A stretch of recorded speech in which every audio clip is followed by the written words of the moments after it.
Welcome, everybody, all participants, speakers, moderators, technical supporters, all behind your screens, all over Europe and beyond. I welcome you on Zoom, and I also welcome you on YouTube as we stream this opening plus keynotes and later the panel discussion at 2:50 on YouTube as well. So there are many ways that we can watch us, listen to each other and come together.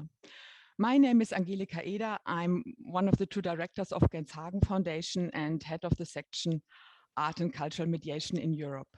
I'm very happy and honored to welcome you all because we were really overwhelmed of the interest for this online conference. We have registrations from over 40 countries. That is, we didn't expect that, and we are thrilled about that. Great that you're all with us. Genshagen, not all of you might know that, it's 20 kilometers south of Berlin. We are a venue for mainly European exchange, especially in the Weimar Triangle with Poland and France. Our aim is to facilitate an interdisciplinary European or international exchange today between practitioners and researchers. Cultural education is one of our main fields. And our interest in today's topic, rural areas, the question what role art and culture can play in the countryside, is not only because our foundation is in a village. Since 2018, this question, the question of the importance of art, of cultural education in rural areas, is one of our key topics in different projects, in expert meetings, etc. The importance of the topic is underlined by the activities of the German Ministry, Federal Ministry for Education and Research. They found the research program Art and Cultural Education in Rural Areas, which was the starting point for our European conference today. After our fruitful cooperation in 2020 with music, media, arts education, we could count on the ministry's support again this year. Thank you very much for this. Before I give the microphone to Markus Pike from the Ministry for Research and Education, let me thank some more people. Please, for the ones in the audience, if you switch off your microphone, then we don't have back noises. Thank you. I want to especially thank Nina Kolleck. She's director of the Meta project, which was the starting point for this conference. And I also thank her colleagues, Jenny Nolting and Luise Fischer. I thank our partners in INO and ACENET to help to spread the word. I thank our founders, the founders of Genshagen Foundation, that is the Minister of State for Culture and the Media, and the Land Brandenburg, where we are situated. I thank all contributors and all the technical stuff in the background. We hope that the internet goddesses will stay with us. And I thank my colleagues in Genshagen Foundation, including all assistants and volunteers who worked in the back for quite a long time and also today. But for most, I want to thank my colleague Julia Effinger. She held and held all strings together and to make this event happen. And thank you very much. Without you, we wouldn't be here all together. And now I give the microphone to Markus Pike from the Ministry. Thank you for your support and cooperation. So thanks a lot. And hello, everybody. We know cultural education helps significantly to develop one's emotional and social competencies, and thus to fully participate in society. And beyond that, cultural education is one of the conditions of an, in all respects, successful life. That is true regardless of where you live, whether in Paris, in the Polish countryside, or in the tiny town of Genshagen or elsewhere. Now, work that is in the end dedicated to nothing less than successful living is definitely worth being done, whether in academia or in politics. And it is certainly worth spending a day on it across a whole range of national borders. That is why, on behalf of the Federal Ministry of Education and Research, I too would like to cordially welcome you, no matter where you happen to be. We are truly very glad to support the Genshagen Foundation in today's conference on art and culture making a difference. Some of us, as Angelika Eder has already mentioned, have already seen last year in the same place how well the idea of an international conference on cultural education has been received. So we are in the comfortable situation to rely on the experiences made and reuse some of the tried and tested structures. The focus of this year's debates will be on cultural education in rural areas, a topic that is so important both from a scientific and a political perspective that we have dedicated a separate funding line to it in 2019. Here the central question is, what are the specific conditions of cultural education in peripheral spaces? And how can we use this knowledge to ideally bring more success and holistic well-being into more lives, to put it a bit pathetically? In creating a stage for these questions, the conference today is a great opportunity for the funding line to present and critically discuss current research. So we are grateful to the projects involved and the Meta project MetaKLuB with Nina Kolleck for their commitment and willingness to share their latest findings. Particularly, I'm looking forward to this international exchange on a topic that focuses on at least seemingly kind of non-international spaces. One of the main attractions of today, at least to my mind, lies in the comparative view of particular situations in different countries on the one hand, and their virtual interconnections on the other. So we will, for example, and hopefully, better understand what globalization is all about. So I'm very grateful that with the Genshagen Foundation, we have found a catalyst that has set the process in motion that brings all of us together today. Now, let's make the best of it. Thank you. Thank you very much, Markus Pike. Before I hand over to Eva Lindner, our moderator of the day, I would like to raise your attention for our social media activities. You know, we are on Twitter, we are on Instagram and on Facebook. And if you want to spread the word to raise awareness for our important topic today, as Markus Pike has mentioned how important it is, we are happy if you're active there as well. Our moderator, Eva Lindner, has worked with us already on the topic of rural areas. That was an analog conference.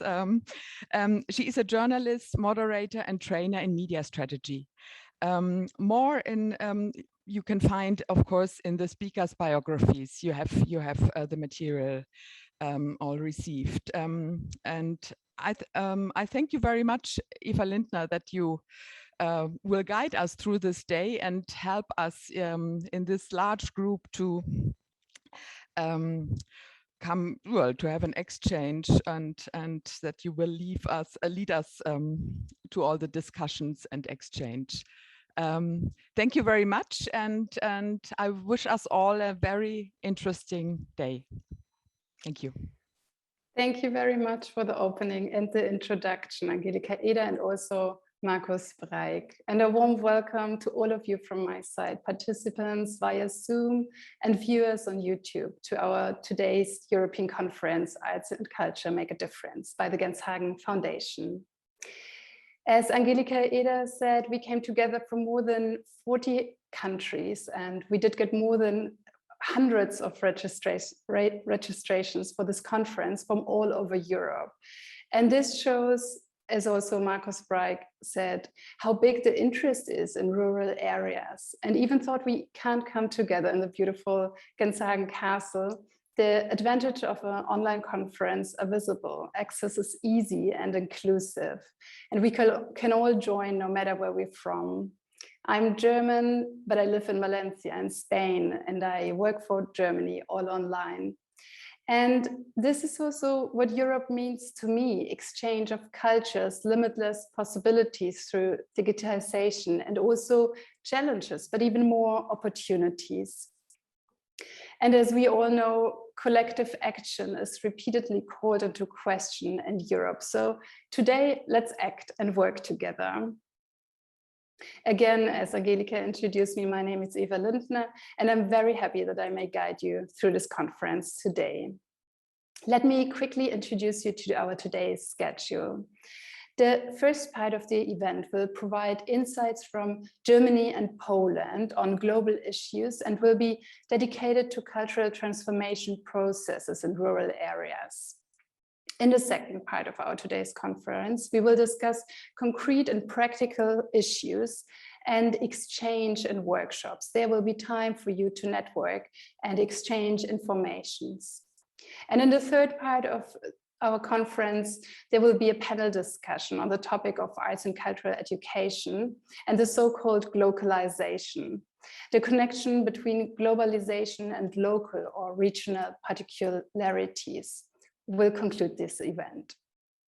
And there will be an artistic interlude at the end of this event that you should make sure not to miss. There will be Joelle Taylor from the UK, who will reflect our today's Congress. And she's an award-winning poet, a spoken word artist, and an author. And I'm very much looking forward to her contribution. Joelle, if you are here already, you could say hi for a second and turn on your camera. If you're here, then we would love to see you, but maybe you join a bit later, and then we are excited to meet you. Now, how can all of you become an active part in this conference? We organize practical interludes so you can reflect on the topics in smaller group, exchange experiences, and build new connections. And therefore, we will work with online tools to engage, like Mural, Mentimeter, and WonderMe. And I will explain them all to you when we get there, so you can get most out of this day.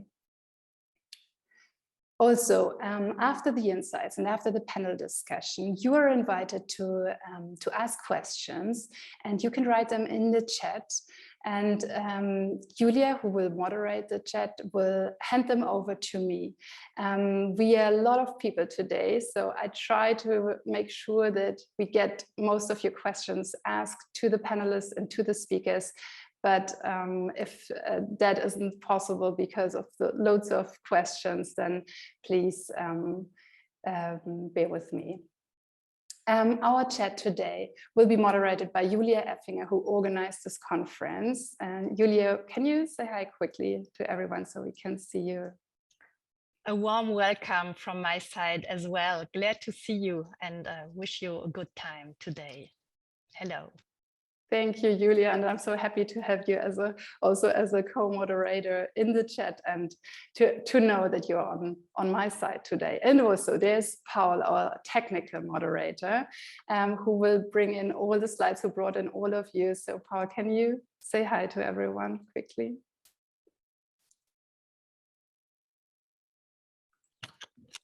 Hello. Yeah. Hi, Paul. Good to see you, and also good to know you on my side today. Thank you. So you're all invited to ask questions in the chat, to share links, to make additions in the chat on what you heard, on what's been said on the panel and in the insights. And we will sort out and try our best to help every one of you. Julia and her team, you will recognize with the SG in the name. Also, you can see that on my name, SG, Eva Lindner, Stiftung Genshagen Foundation. So this is how you will recognize the team. All right, then enough talking from my side. Now I'd like you to engage, and we would love to know who you are. And please answer 2 questions for us, so we get to know where you are, who you are, what you work about. And you can answer the following 2 questions that I ask you by raising your virtual hand, depending on your answer. So the symbol for virtual hand raising, you find on the very right bottom of your Zoom, there you find reactions. And when you click on that, you will see raise hand. You can raise your hand and that brings you into an order. So please get ready, find this bottom on Zoom.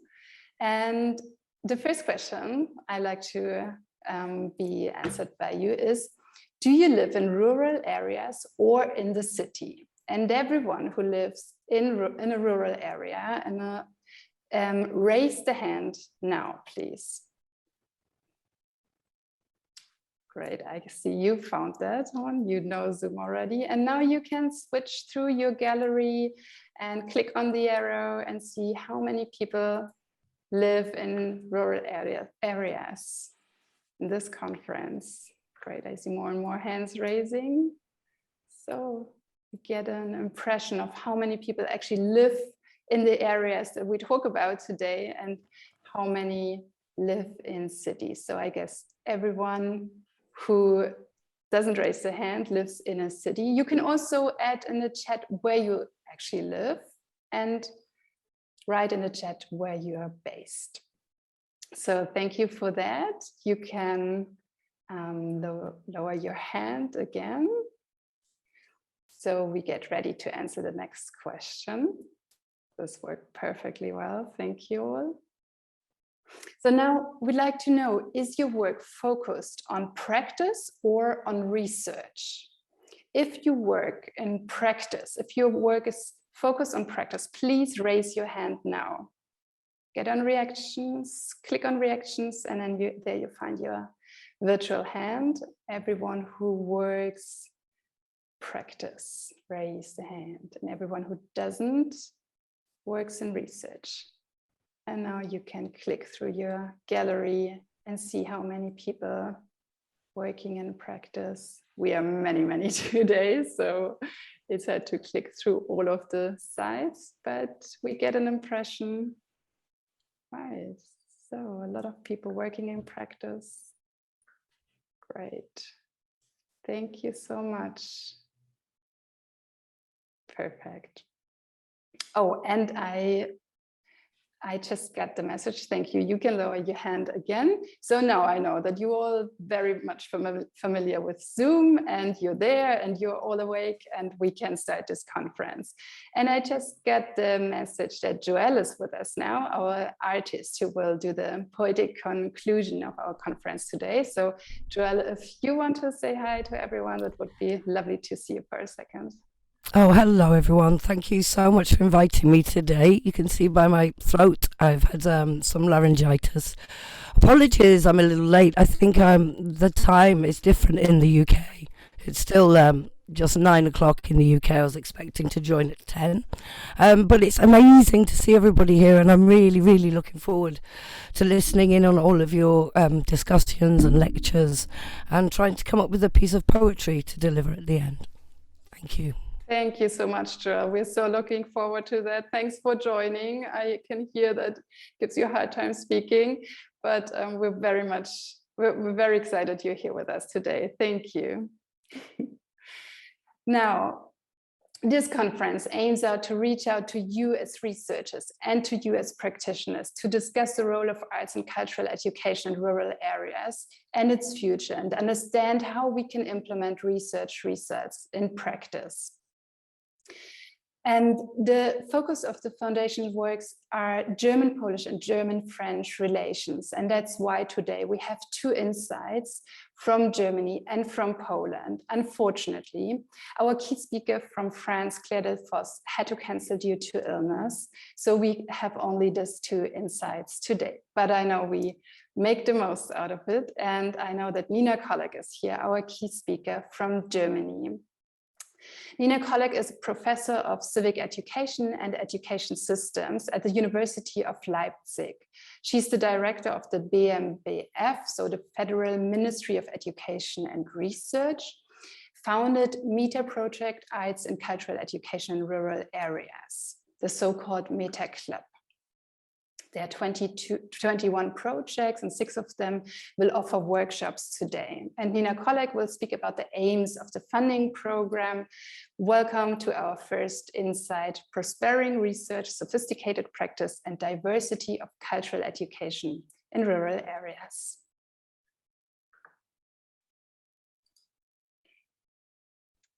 Okay, thank you very much. Thanks a lot, Ms. Lindner, for your introductory words. Can you also see my slides? Because actually I don't see them. No? They're coming now, we see them. Okay.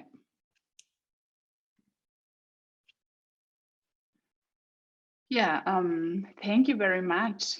Dear Mrs. Eder, dear Mrs. Effinger, thank you very much for organizing this inspiring European conference on the role of arts and cultural education in rural areas. Thank you very much for this exciting program and for inviting us today. I would just like to emphasize again how excellent the preparation of the conference and the cooperation with you went. I would also like to thank my dedicated staff and valued colleagues, especially Jenny Neuting and Luise Fischer, who are here today as well. And thank you to Mr. Pike and Mrs. Arnholz, also Mrs. Kleiner-Liebau. Thank you for your opening words, Mr. Pike, and for supporting us in all aspects concerning the realization of the research line, cultural education in rural areas, here from the German Ministry of Education and Research and the DLR. Dear Mrs. Lindner, again, thank you very much for your introductory words. And dear esteemed colleagues, a warm welcome to everybody here. Thank you very much for your enrichment of the conference and especially for the exciting program that awaits us today. Thanks a lot.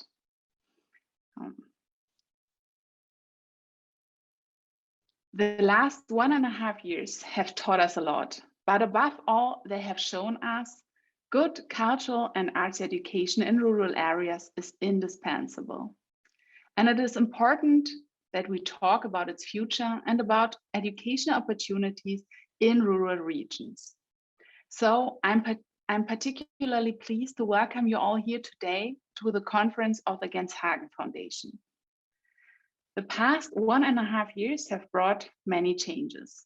Schools have been largely closed, and the non-formal offerings of arts and cultural education have been massively curtailed. Children's educational and participation opportunities have been far from strengthened in the pandemic. Instead, the issue of educational inequality throws up major challenges. Challenges that will have an enormous impact on cultural education in the various rural areas in Germany in the coming years.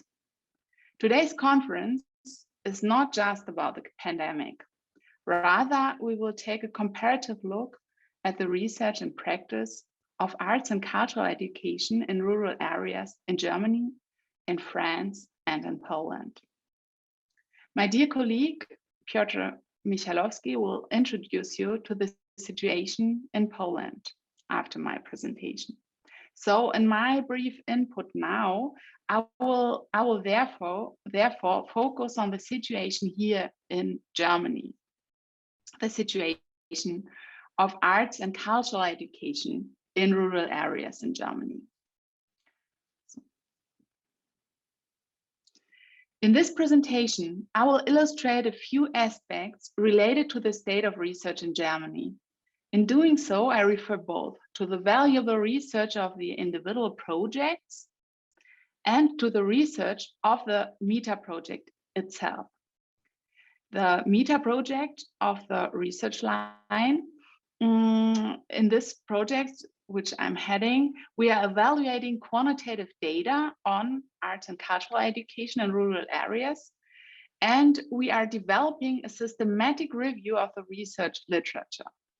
Also, we are constructing a synopsis built on the results of the individual projects.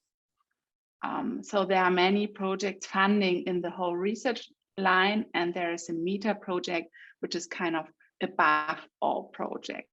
or has a meta perspective on the other projects. Just to explain quickly, the meta project is a project which accompanies our projects funded by the German Ministry of Education and Research in the frame of the funding program Culture Education in Rural Areas. In this funding program, Culture Education in Rural Areas, a total of 21 projects are conducting research on various aspects of this topic throughout Germany. And as a meta project, we are the platform for bringing together the results and to conduct our own research on the basis of secondary data analysis and a systematic national and international literature review. The research projects and the research line represent various disciplines. These different disciplines are also reflected in the variance of methodological and theoretical approaches. Some implement art, cultural or music pedagogical approaches. Others follow approaches of education research or sociology. The understanding of cultural education is also not uniform. Some of the researchers relate cultural education primarily to learning and artistic practices or aesthetic expression and skills for the reception of art, etc. Others conceptualize cultural education and its objects more openly, such as empowerment of self-determined co-creation and shaping of one's own living environment. From this open perspective, culture and cultural education are not understood in the narrow sense related to art. Instead, the underlying concept takes into account that culture always refers to ideas, categories, and objects that are made by people. In our systematic review, we further find that the academic literature takes into account that we always have a reflexive relation to culture. In other words, we negotiate culture discursively, which is ultimately also part of culture and its performative and transformative character. I would now like to address framework conditions and challenges of cultural education practice in rural areas. And all these insights are kind of based on preliminary results of our systematic review.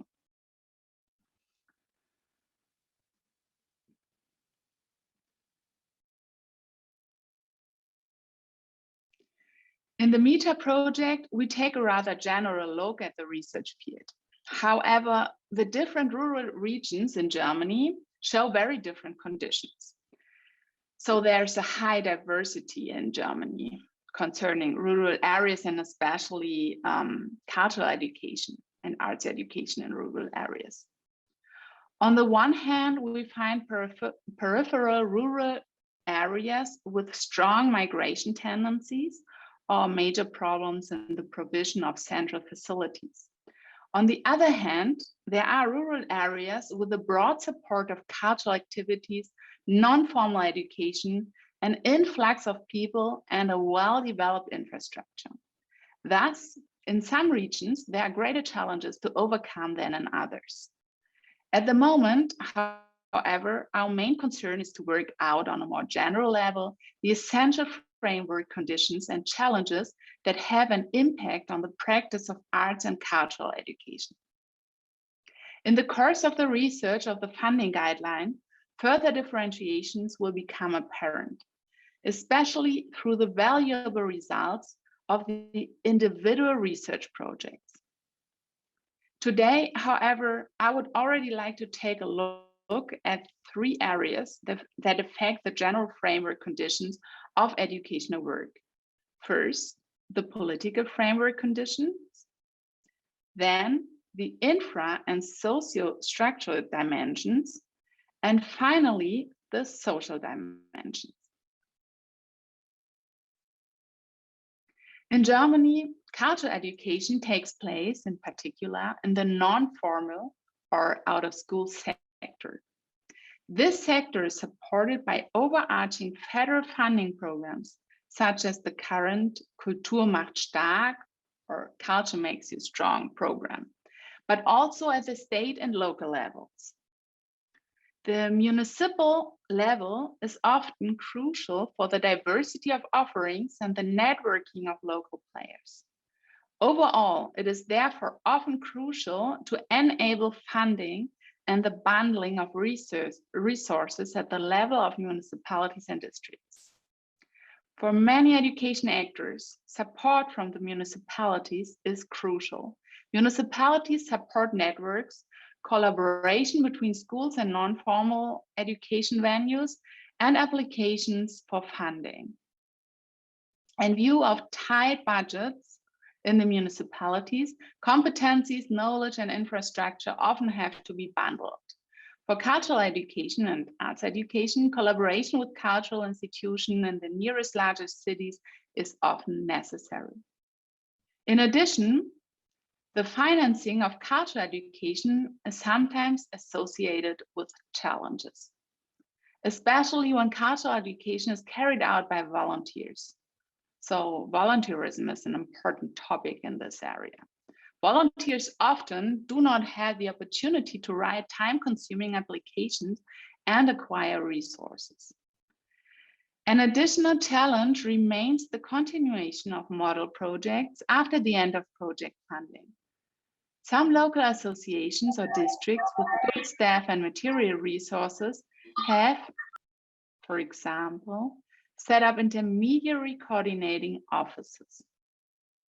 Sometimes this is realized by a cultural association or a coordination office for culture that brings together different actors.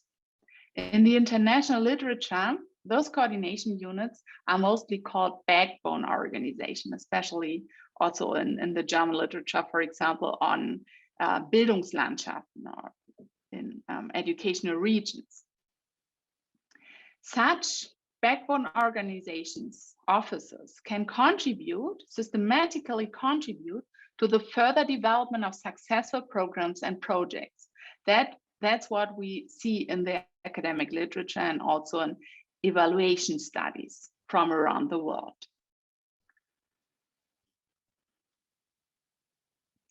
For rural areas, various factors are relevant that also have an impact on cultural education, both in spatial structural and in social structural terms. These include, for example, the accessibility of services. One example is mobility. For many services, people have to travel to the neighboring village or to the next small town. The proximity of services to the place of residence is subjectively assessed differently. There are particular disadvantages in rural regions for people who are heavily dependent on local public transport and who do not always have the corresponding means and opportunities. Socio-economic changes are often summarized under the term structural change. Some regions are characterized by mechanization and automation in central areas of work, the loss of jobs, or the migration of younger people. Such developments are associated with the loss of cultural attractiveness of a place or a region. However, such processes can also trigger new ideas, especially with respect to cultural and arts education.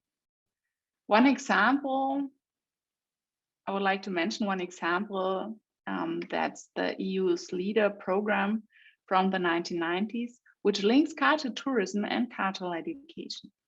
And so brings together two disciplines and also transdisciplinary approach.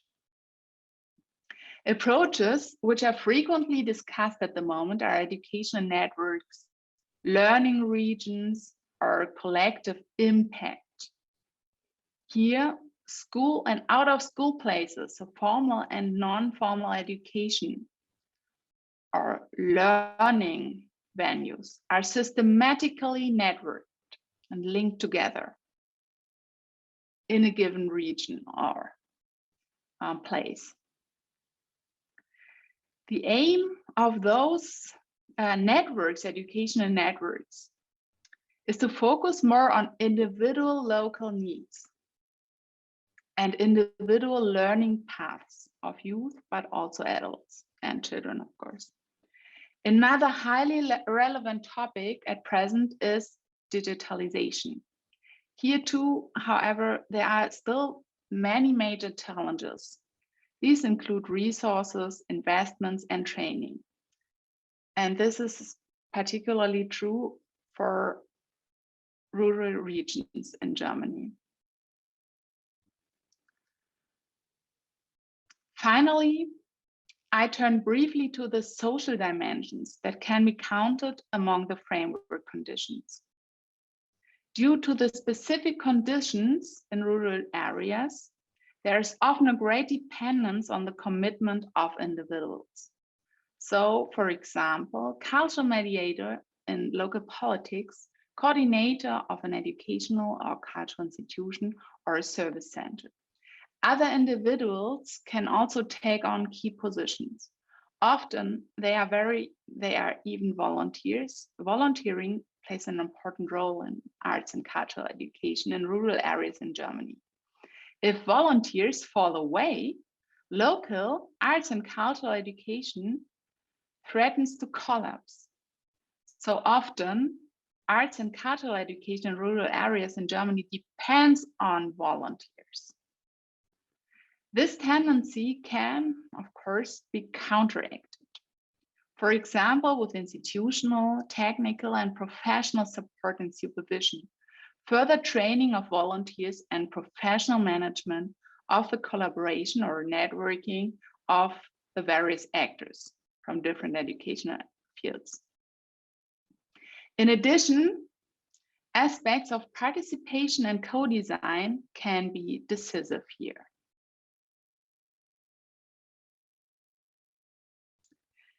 Cultural education in rural areas in Germany is very diverse and cannot be generalized. This is also reflected on the projects of the BMBF funding line, Cultural Education in Rural Areas. And of course, with respect to the available quantitative data, this is certainly also due to the traditions, historical causes, and the German federal education policy. The federalism, which structures education policy in Germany. In an international comparison, the special funding structure in Germany is striking. Research in Germany takes a very differentiated approach, thus preventing generalization. Rural areas are not rural areas, and the practices of cultural education differ immensely. This is especially evident in the program of today's conference. The comprehensive funding of research on cultural and arts education makes it possible to take a differentiated look at the specifics of individual regions and places, as well as forms of cultural and arts education. I'm very excited about the insights of today's conference and look forward to the international comparisons and our discussions. Thank you very much. And again, a warm welcome from the whole META project today. Thank you so much, Nina Kolleck. Thank you so much, Nina Kolleck, for the insight of Germany and that you showed to us the funding guidelines, the 21 projects, the diversity and the challenges of cultural education in rural areas, challenges like immigration of young people, digitalization. And I can imagine our second keynote speaker will find links to that, to what you said. If you participants have questions to Nina Kolleck, please write them in the chat. We will sort them, and after the second insight, we will have some minutes to ask some of these questions to Nina and Piotr. Our next insight comes from Poland. And whoever does research on arts and cultural education in rural areas in Europe will come across Piotr Michałowski from Poland. He's an expert on territorial development and networking, a cultural researcher and an author, speaker on arts and culture. He named his insight Post-Pandemic Spaces, New Narratives and Why People Leave the City. And when I read this word, this term post-pandemic spaces, then this really sounds like utopia from a German perspective at the moment. So I'm very much looking forward to hear you speak on post-pandemic spaces and your answer why people leave the city. Thank you, Piotr. Thank you, Eva. Thank you so much, the Genshagen Foundation, for this very kind invitation. I'm more than pleased. I'll just start my screen sharing. I hope it will work. Yes, we can see it. Confirm that there is a full screen. Yes, we see it. Thank you so much. So again, thank you, Professor Nina, for bringing this categorization and the context of the discussion. And also, I'm just supporting all the kind words that you said in the beginning. I would just add from my personal experience, and I would just underline a huge importance of the work that Genshagen Foundation is doing. I have been participating in several projects funded in the past by Robert Bosch Foundation, or the Deutsche-Polnische Zusammenarbeit program, and they were like incredible opportunities in order to learn about each other and to collaborate and to find a better future. So this is something that I wanted to underline, and this cultural diplomacy that you are making is just a very, very important aspect that it's visible all around Europe and among my many colleagues from the city of Wrocław, from which I come from, which is not that far in the southwest of Poland. So insights from Poland and post-pandemic spaces, please allow me to be a bit broad than just post-pandemic. I would like to have a bit of a view on what have been done before, and today's present situation is a kind of a reflection on our tendencies and the new tendencies that I will introduce. And I wanted to introduce like 3 categories, and I just note down that it's so difficult to say something new. So I would rather say about something which is known, but could be forgotten in a way. I mean, the territorial development, like never-ending transfer between urban and rural contexts, those linkages, the mirrorings, the challenges, but also the opportunities. So the first statement of my speech is that we cannot forget, when speaking about rural areas, about the urban areas and vice versa.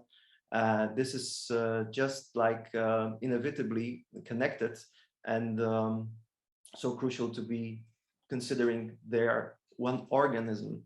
The second aspect, that the villages are becoming urbanized, but the cities also are becoming decentralized, like village communities. So the second category, apart from the territorial development, for me, very important, is decentralization. And the third category is like cultural education, networking, but also a local cultural cooperatives, which creates those capacity building opportunities, and they are like a fundamental pillar for the development of each community, and they are providing this so much needed social experimentation.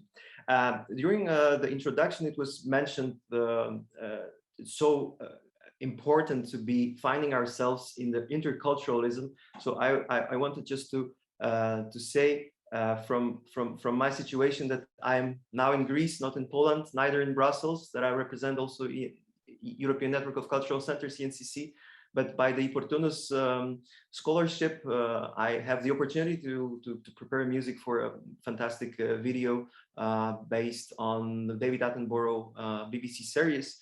The making of video will have its premiere on the 9th of December on the Opportunus Creative Europe channel. So if you are interested, I'm of course inviting you to see our work there. The NCC network, located in Brussels, of which I am a board member since already 6 years and vice chairman since July this year, represents over 3,500 cultural institutions, centers, but also individual members from Europe. And I have noted down that also, of course, Bundesverband Soziokultur is our member in Germany. So we have so many interconnections. We are learning from each other. And this is the context that I wanted to give, because this platform, NCC, was providing for us, from the Polish perspective, but also from the very international perspective, a lot of opportunities in order to come across incredible, very inspiring best practices from all over Europe and beyond, in order to be promoting them, highlighting them, and in order to inspire the others. But my second context comes from Wrocław, the city which was the European Capital of Culture in 2016.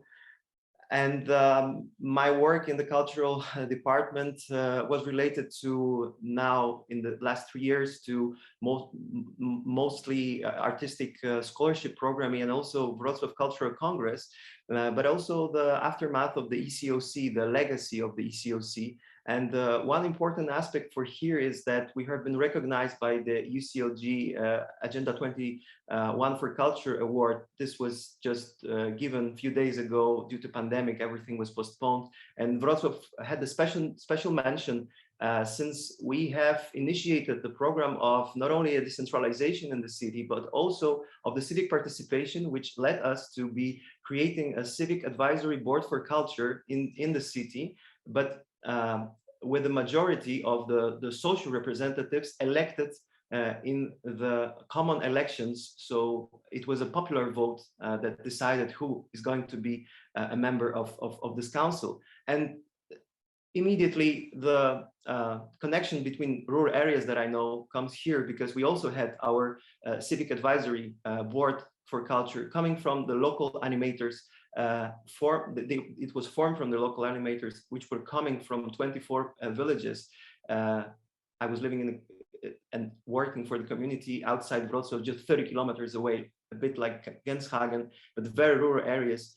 And I'm in Greece, so I was thinking that I'm let's say I'm in a position to mention the phrase Pantarei, that everything flows and it's impossible to enter the same river again or twice. Me, after the 10 years working in the rural areas, I had some hints that there are so many similarities now in the city. So coming back to one categorization, decentralization in the rural areas is happening in the city. There are so many connections there. So just about the NCC, I will not further develop that. The address is so easy, encc.eu. You might find many more information.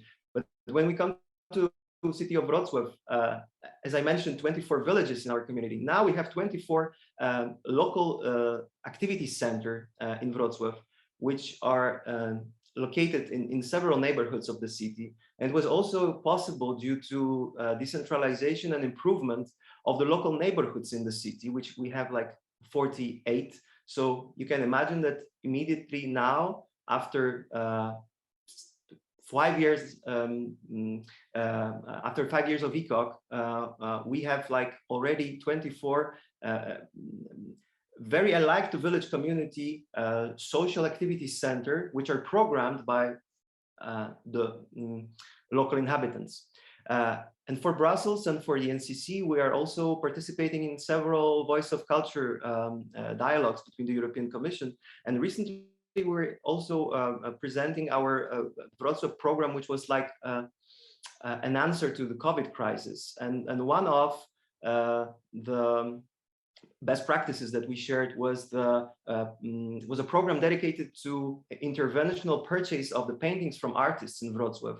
We were inspired by the program in supporting the farmers when there are some drastic problems with the floods, etc. So the city decided to make such a program in order to to support the artists in a very difficult condition, but also to inspire the others. And this program was also presented as a best practice. We are upscaling at ENCC. We are also supporting local cultural entities by microgrant scheme. The first Pioneer was organized this year, and it will be continued. I'm very happy that a week ago we just received the news from European Commission that our program for the next 3 years was approved. But all those details are going to be found on our website. The working group on territorial development and non-urban culture and non-urban areas was formed in 2016, exactly when ECOC happened in our city, and we were striving and struggling in order to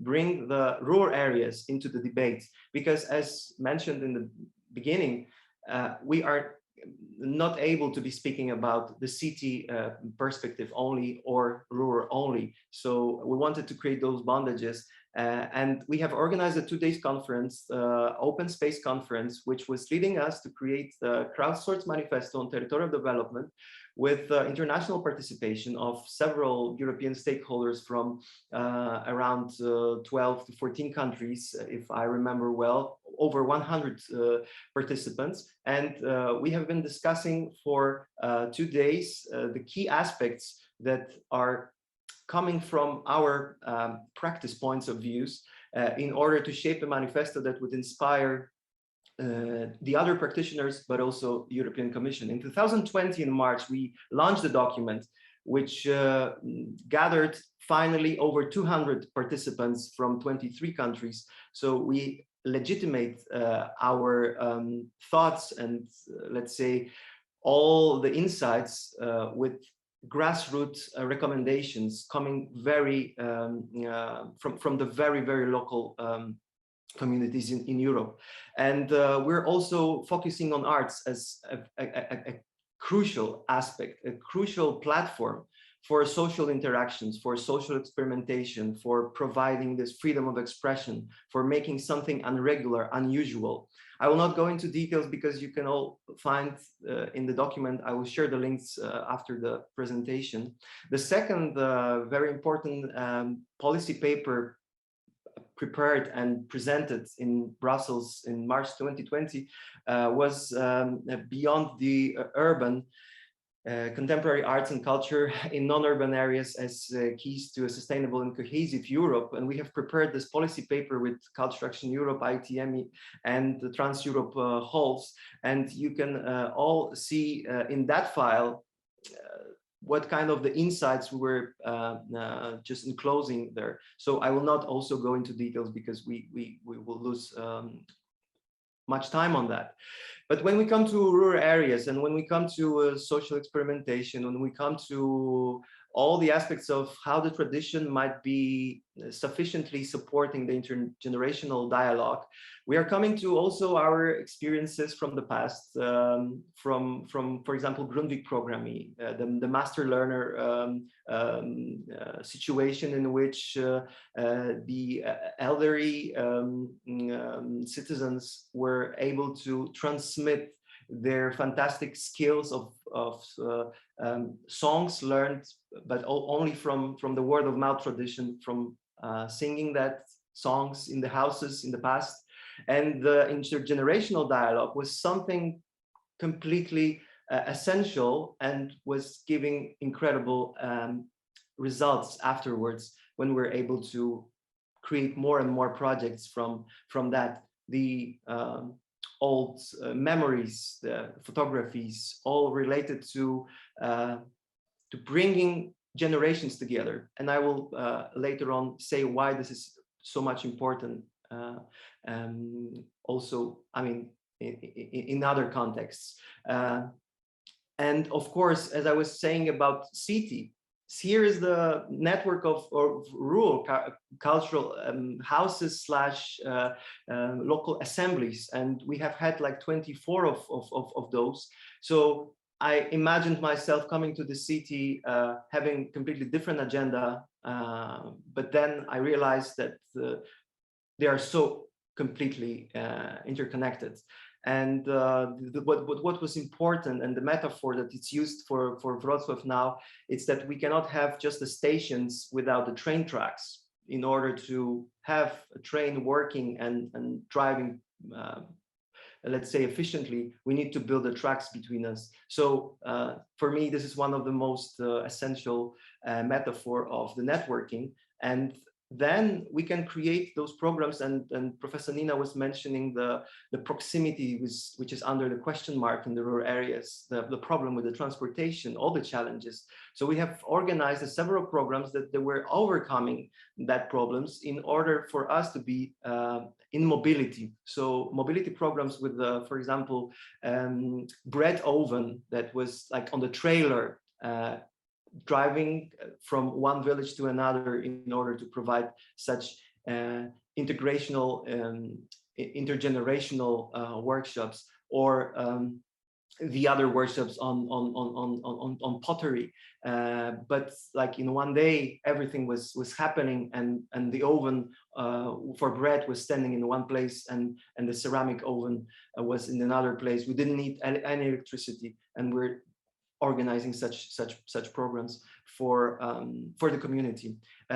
Or another one, which was a snowball effect, a complete chain reaction. The colorful bus stops started from one village, from just an idea of young people, but they wanted to refurbish the bus station, but not to hire any company, but to make it on their own. And they have created an incredible masterpiece. And afterwards, all the other villages wanted to have the same, but we just said that this can be done only by your participation and by your work and by your engagement. So you can imagine this is like a map to be showing how this program was spread. And this particular case was then acknowledged by the report in 2018 of the best innovative audience development practices as one of the 12, accompanied with the intergenerational theater, with non-professional actors from the age of 7 to 77. We have performed in Dresden also at the pantomime theater with the live music. So all those aspects were coming from the very profound mapping of the needs and potentials, and really to be turning yourself from only talking to really listening. So when we come to spaces, and when we come to post-pandemic spaces, we have organized the webinar in June this year with Ines Betancourt de Camara, who is presently a president of the Cultural Action Europe Network, with MetaKLuB, who is with us for all those years, associated with Hildesheim University, and we have been making projects in the past, and also Leandro Pisano, who is having a NGO Liminaria in the South Italy, dedicated to researching in the soundscapes.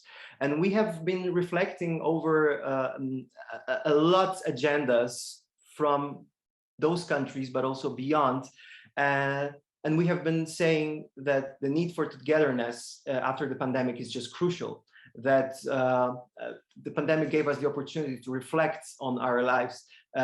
It has been difficult to so many groups, to freelancers, to artists, and also some people were leaving the cities in order to find just some cheaper venues and spaces in order to continue with their art, because in the city sometimes it was difficult to have such discounts.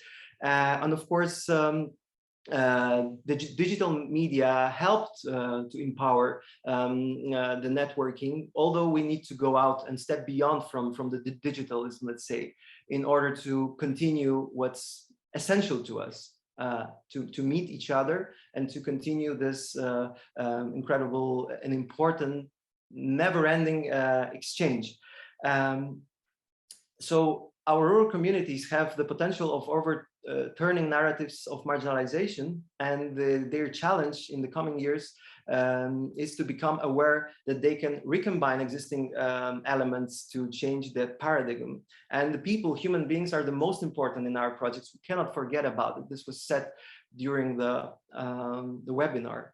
And I was just saying to you that we have had improved the local neighborhood councils. We have organized in the city of Wrocław recently another elections after 2016 ECOG. We had elections in 2017, and now in 2020 we had another elections, and you can imagine that we had like over 1,180 candidates willing to be sitting in those local neighborhood councils for only 786 seats. So it was also showing that this decentralization, which is inspired by the rurality, of course, is happening in the city and has got a huge potential. And if I'm almost there. Those centers of local initiatives, which are located in 24 neighborhood areas, they can be so much combined or just we can see so many parallels in between them from the experiences that the rural communities are giving to us. They, of course, are strengthening interpersonal relations. They're building animation, local partnerships, or building the local identity and encountering counteracting social exclusion. So some people are living the city, but some people are living in the city as in the rural areas, and it's nothing unusual, because we in the mosaic, in the organism of the urbanity, we are kind of closed in some kind of smaller neighborhoods, and we should just keep them alive. And the last example that I want to just explain in a very short way is the cultural cooperative in Warsaw, and we are just now creating the cultural cooperative in Wrocław. And the one in Warsaw is related to exchanging premises, exchanging cultural items, exchanging chairs, etc., etc. But I have had a talk yesterday with so experienced cultural professional from the city of Wrocław, from the independent art scene and independent theater, and I would like to conclude with what he said to me, that apart from the resources, venues, chairs, or knowledge, we have to exchange trust. And this has to be something completely essential and should be essential for us, because we then cannot go further. We have also to prevent from creating the age ghettos. And we concluded yesterday that entertainment and education could be targeting particular age categories, but the culture and arts tends always to be borderless and intergenerational. The more formally we surround the culture, it more ceases to not be anymore the culture. And also cultural animators and artists are the essential keystone, providing the unregular, unimaginable, and inspiring content to the local communities. And also the social experimentation through culture is the essential strategy of enabling the positive growth to societies, including especially younger audiences. And later today, also Fernando will have his place on the panel, and we have created with Laura Drain this very inspiring, also to me, publication of ITM of arts in rural areas. And the last slide I want to show you is from Portugal. This incredible, let's say, a kind of a cage. It looks beautiful from the distance. We don't know what this is about. Maybe it's an art just set there. But when we see it during the night, and when we see what kind of idea was behind to be bringing people together in order to create those kind of roundtable discussions, even without the table, just sitting together and just finding themselves among the other colleagues, peers, or also tourists, everybody who would be interested in supporting the idea of sustainability, of finding new narratives, and of progressing that would be just great to have in almost all, or even in all communities around the world. So I would leave you, and I'm open for any comments. And again, thank you so much for your attention. Thank you so much, Piotr, for that insight from Poland and for your beautiful examples. You made it very concrete what you wanted to transport today to the participants. As we have only actually 2 minutes before we want to start our breakout session, because I don't want to steal the participants' time to network. Maybe come together, Nina and Piotr, for 2 very short questions. There's one question to you, Nina, that I'd like to hand over to you. It concerns volunteering, and you pointed out the importance of volunteering in those projects. Do you have figures on volunteering? How many volunteers give how much time and resources in rural areas? That is one question from the audience. That's a good question, because concerning quantitative data, we are also conducting in the META project quantitative analysis of all data accessible on cultural education in rural areas, and we found quite a lot of data on participation of youth, for example, but the quantitative data we find in Germany is very reduced, and to the best of my knowledge, we don't have an overview of how many volunteers work in arts and cultural education in rural areas in Germany. So there's still much to be done concerning the quantitative databases. Yeah, and also what we did in our META project is to gather all data accessible on arts and cultural education in rural areas. But yeah, it's reduced to how youth are engaged or participate in such programs in rural areas. Okay, thank you. And one question that a lot of people ask is a technical one. Is your PowerPoint presentation available for the participants? For the participants, yes, I think so, yeah. Okay, so you could share it. You will share it to the foundation and then can be shared to everyone. Okay. Likewise in my case. Likewise in your case. Great, Piotr. So one very last question to both of you. Please answer in like 1 or 2 sentences only if you can. You both mentioned challenges like immigration, digitization, the pandemic, mobility. You mentioned, Piotr. Where's the biggest need for research on cultural education in rural areas in your countries? Nina and then Piotr. So would you like to start? Because I No, please, of course.